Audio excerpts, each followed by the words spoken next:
Yung ginagawa nila sa inon, ayaw ng Diyos yun. Pero huwag ka mag-alala, pagbabayaran nila yun. Naranasan ko na rin ikulong sa CR, sinipa ko. Hindi ako nakalabas lang ko nung sinipa ko yung doorknob. Ako lang nagsumikap nun. Sabi ko lang, palabasin mo ako dito. Walang tumulong. Ibig sabihin, hindi yun mga kaibigan. Hindi yun, magkakaibigan, gano'n. Hindi yun tunay na kaibigan. They're not your friends. Tawan-tawa pa sila sa nalak ako, nakalabas naman ako. True, God. God. Amen. Palabasin mo ako din, sinipa ako na. Kaya nga, tingnan mo. Ay, hindi yung kaibigan Yusuf. Manloloko yung mga yung kaklase. Samanta mo, binudul-budul ka pa ng pera mo. Wala eh. Mga tao masama ang ugali, gano'n. Kaya makinig ka lang sa akin dahil sabi ko nga sa'yo, kilala mo si Tito Benji. Mabuti akong tao. Mabuti.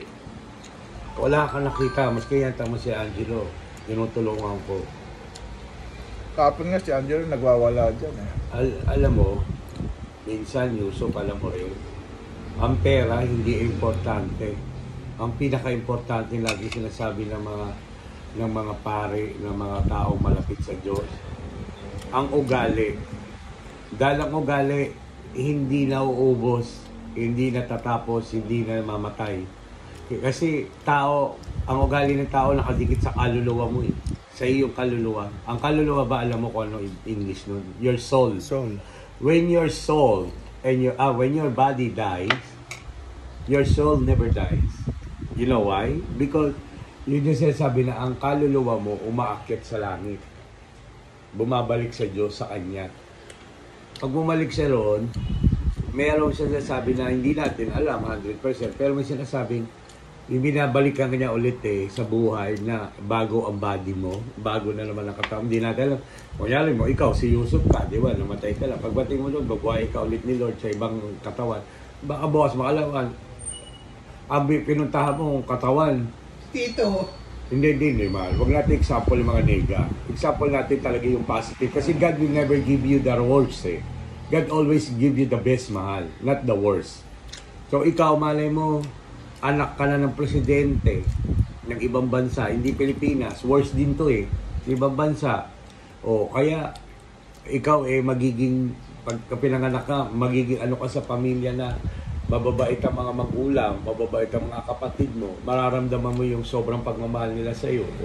Tapos magiging successful ka, magiging doktor ka na siguro, bagay sa iyo, doktor. Dr. Yusuf, hindi na Yusuf siguro pangalan mo kasi nga iba na. Pero sabihin natin na lang, example lang naman din yun. Halimbawa, ikaw ay Dr. Yusuf.